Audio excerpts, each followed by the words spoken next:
Welcome back.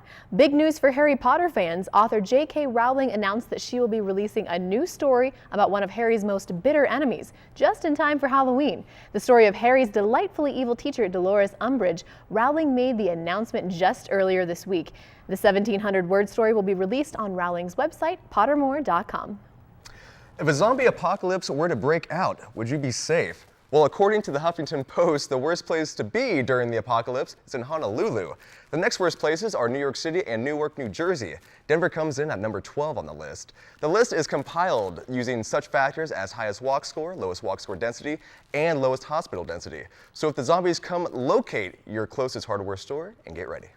When you encounter wildlife in the wilderness, is your first instinct to take out your phone and snap a selfie? After seeing photos on Instagram of selfies with wild bears, the U.S. Forest Service has threatened to close down areas of southern Lake Tahoe. The park is home to an estimated 35,000 bears with plenty of feeding and mating grounds. The Forest Service says these selfies are a very bad idea, as wild bears can weigh up to 500 pounds and can run 35 miles per hour in just seconds. It's a matter of safety because bears have been known to kill humans. Officials say if you encounter a bear in the park, to seek safety immediately. As the deadly Ebola virus trickles its way through the United States, quote, fighting this disease is no reason to compromise style, reads the product page for the most controversial costume of the year. The costume, which you can purchase at brandonsale.com, consists of what appears to be a reappropriated nurse dress, a hazmat face shield, and breathing mask, safety goggles, and blue latex gloves, all for about $60. You can also purchase neon yellow boots for an additional $49.99. Too soon?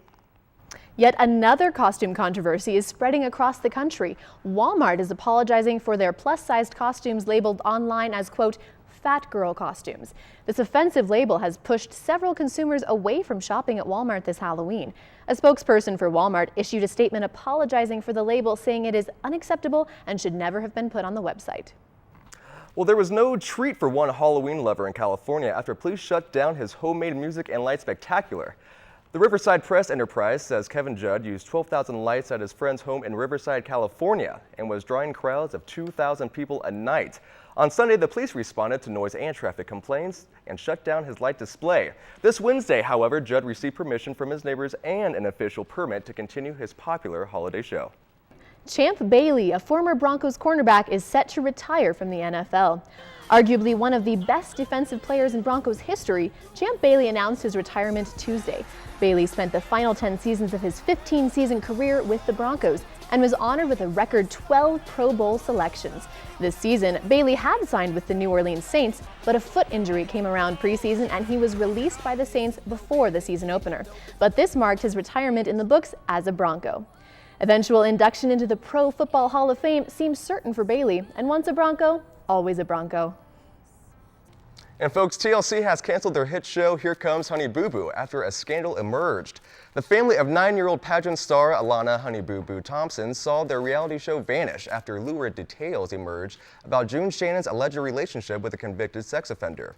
The news broke last weekend after the family's matriarch was seen spending time with Mark McDaniel, a man who molested Shannon's 20-year-old daughter Anna Cardwell.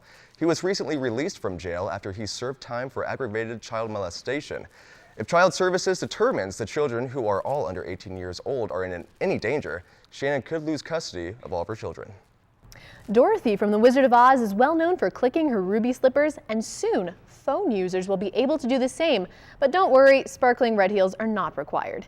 The Dorothy app, as the iStrategy Labs call it, works when a user slips a Bluetooth chip called Ruby into their shoe. Users can then program the chip to do various tasks with a click of their heels. Ruby can accomplish things like ordering a pizza, requesting an Uber car, and even getting you out of a bad date by generating a fake phone call.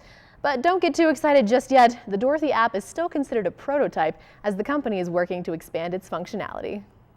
Halloween is not just a time for creepy crawlies and cute costumes. It's also a time to test your fears. So listen up, all adrenaline junkies. The world's first peak-to-peak suspension bridge is now open for business in the Swiss Alps. For the brave souls who dare to walk this footbridge, navigate your way on a path that is only 31 inches wide at 9,800 feet above sea level. The bridge is 351 feet long and it connects Glacier 3000 with the Red Mount. This tourist attraction opened this past Friday and is open year-round. One very brave executive has conquered his fear of heights and set a world record. Google executive Alan Eustace has broken the record for a free fall jump, lifted 135,890 feet from the ground to the stratosphere with a helium balloon. Eustace jumped in a self-contained spacesuit. The 57-year-old even broke the speed of sound on his journey. People on the ground heard the explosion, but Eustace says he didn't even hear it. Those ruby slipper apps, those look amazing. I got to get one of those. I have several of them, so please, if you want a pair, let me know. Oh, that's right, you're from Kansas. I am from Kansas. So the trick is Kansas, as soon as you're born there, they give you like 3 pairs of ruby slippers automatically. So you're kind of set. Well, I have news for you though. I have a feeling we're not in Kansas anymore. I have a feeling you're right. Now joining us for weather is Josh Cozart.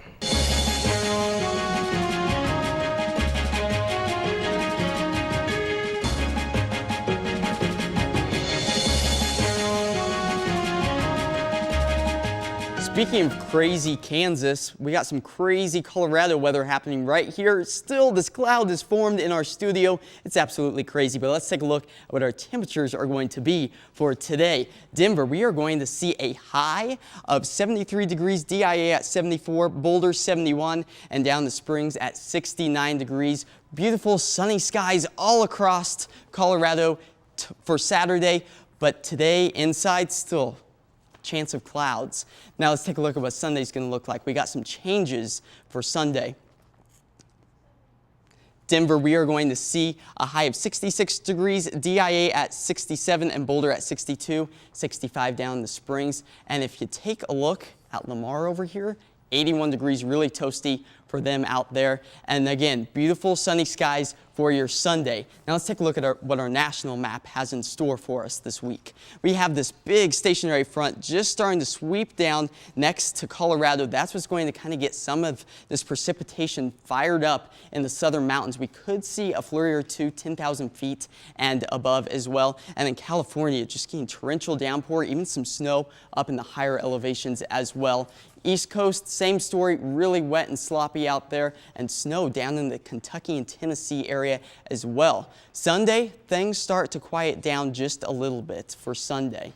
High pressure system right here that pushes all that rain out of the East Coast, and then as far as our West Coast goes, we got a low pressure system that's starting to trickle its way into the Denver area, and that's what's going to be causing some of that snow in the high country and possibly move into the area for Monday as well. Speaking of Monday, let's take a look at what our 5-day forecast has in store for us. Monday, there you go. There's the 44 degrees, really going to be chilly for us compared to what we have been seeing, and there's that slight chance of snowstorms as well. And we could see just a trace on Monday, and then we start a warm up again on Wednesday at 65. Thursday, pretty warm at 70 degrees.